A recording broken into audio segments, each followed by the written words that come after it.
नमस्कार दोस्तों, I am doctor Jayshree Pathak. I am a consultant in fertility and IVF specialist practicing in Delhi NCR. और आज हम उसी सीरीज़ में जिसमें हमने ये कहा था कि हम न्यूअर टॉपिक्स के साथ ज्वाइन करेंगे, उसी में मैं न्यूअर टॉपिक लेकर आई हूँ जिसके नाम है ओवेरियन सिस्ट। अब आप कई बार किसी जनरल कंप्लेंट्स के साथ जब फीमेल्स जाती हैं किसी पेन एब्डोमेन के साथ, तो किसी और फाइंडिंग के साथ एक ओवेरियन सिस्ट भी लिखी होती है, या general pen abdomen like UTI, या पीरियड्स इरेगुलर हुए हैं, अनमैरिड गर्ल है या रिप्रोडक्टिव एज ग्रुप वुमन है, वो जाती है तो आपको एक ओवेरियन सिस्ट मिलती है।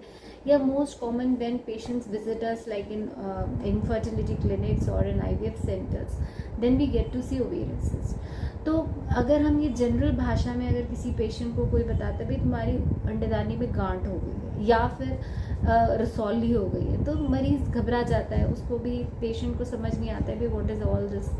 तो इसीलिए मैंने सोचा कि जनरल आपको आइडिया होना चाहिए वेदर और when are you suppose to be worried about your ovarian cyst. तो सबसे पहले तो हमें इसके टाइप्स जानने ज़रूरी हैं। उसी टाइप्स मैं ब्रॉडली कॉमन टाइप्स बताऊंगी और ब्रॉडली कॉमन ट्रीटमेंट बताऊंगी आपको।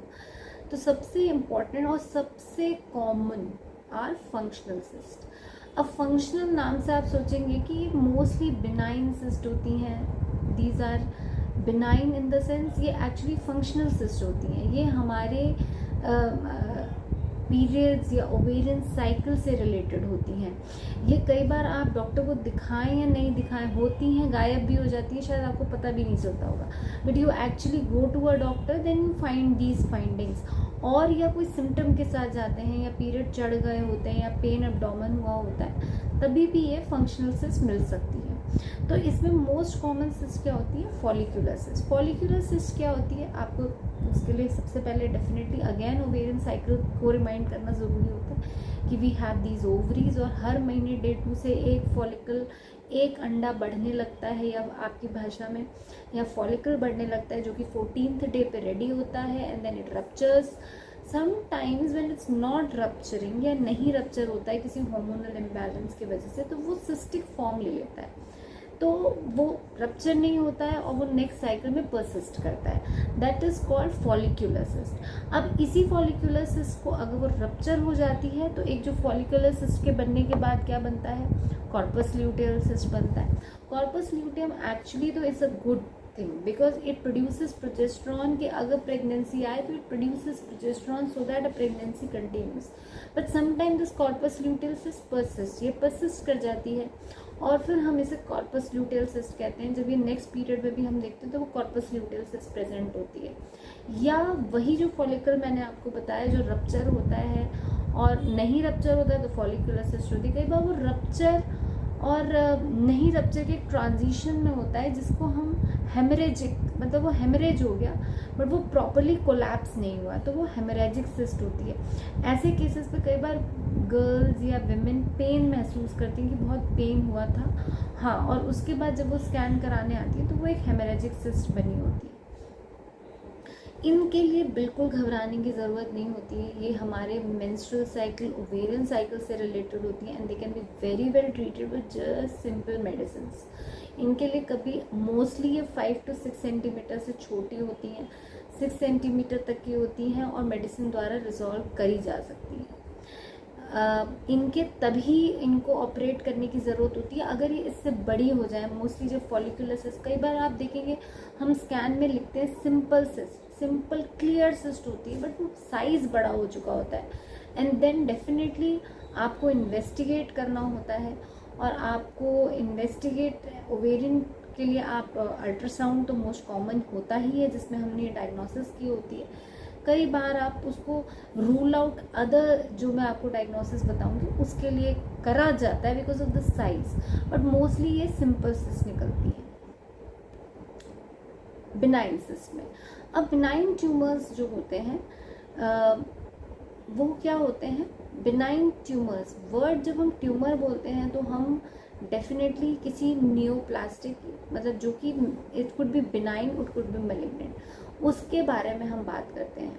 मगर इन दोनों से भी परे एक नॉन नियोप्लास्टिक सिस्ट जो बहुत कॉमन इनफर्टिलिटी क्लिनिक्स पे मिलती है, उसको हम कहते हैं चॉकलेट सिस्ट। बेसिकली होता ये भी एक तरह का मेंस्ट्रुअल या ओवेरियन लाइफ या हार्मोनल लाइफ रिलेटेड सिस्ट ही होता है। ये भी बिनाइन होता है कम्प्लीटली, बट इसमें कई बार इनफर्टिलिटी बहुत पाई जाती है।